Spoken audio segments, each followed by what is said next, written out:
कुछ दिन पहले जेजेएन की टीम ने जनता के सामने एक ऐसे मकान की आंखों देखी रिपोर्ट सामने रखी थी जहां अपने आप ही आग लगने की घटनाएं सामने आ रही थी। इसी कड़ी में आज एक और हैरत अंगेज खबर सामने आई है। नमस्कार, मैं हूं वैशाली शर्मा और जेजेएन की एक और खास रिपोर्ट में आपका स्वागत करती हूं। दरअसल हल्द्वानी के एक मकान में रहस्यमय तरीके से आग लगने की घटनाओं ने परिवार को इस कदर डरा दिया है कि परिवार ने अपना घर ही छोड़ दिया और पास में ही किराए के मकान में शरण ले ली है।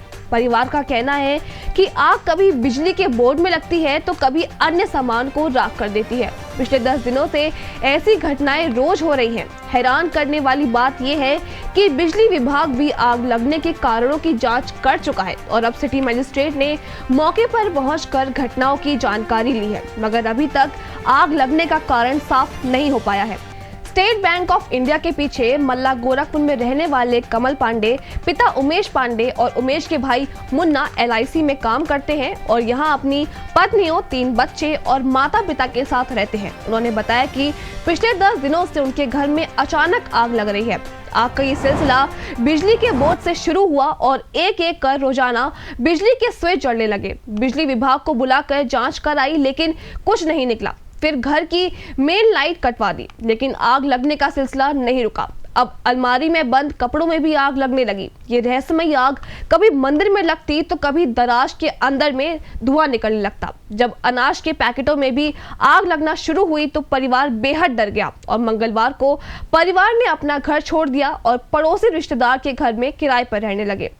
मामले की जानकारी मिली तो मंगलवार को मेयर जोगेंद्र रौतेला भी मौके पर पहुंचे, जबकि बुधवार को सिटी मजिस्ट्रेट और भोटिया पड़ाव चौकी प्रभारी प्रकाश पोखरियाल ने भी इस घर का मुआयना किया। इस मामले में सिटी मजिस्ट्रेट के कहने पर परिवार ने पुलिस को तहरीर भी दी है। कमल के पड़ोस में रहने वाले व्यापारी मनोज जायसवाल ने बताया कि इन घटनाओं के बाद उन्होंने इसको लेकर YouTube और Google पर सर्च किया, जिसके बाद पता लगा कि इस तरह की घटनाएं पहले उत्तर प्रदेश, हिमाचल और कासगंज में भी हो चुकी है। परिवार इसे देवी देवताओं की नाराजगी से जोड़ रहा है। हालांकि आग लगने का असली कारण वैज्ञानिक अनुसंधान से पता चलने की उम्मीद है।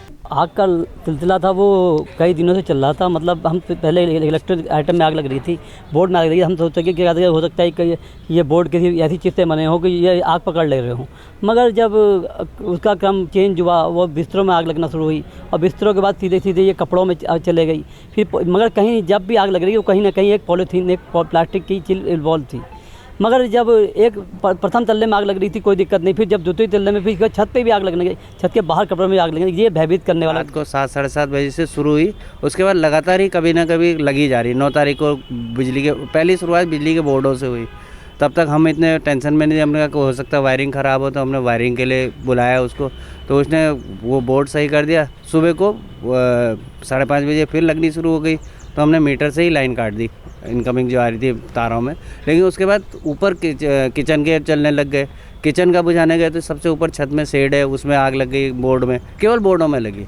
फिर हमने हाइडिल को फ़ोन किया, वो आए, उन्होंने लाइन काटी, चेक किया। फिर वो हमारी दोनों आउटगोइंग काट गए। मीटर 2 मीटर हैं, दोनों से घर के पोल तक तो आ रही, मीटर तक आ रही थी, मीटर के बाद की काट दी। उसके बावजूद आग लगने का सिलसिला जारी था।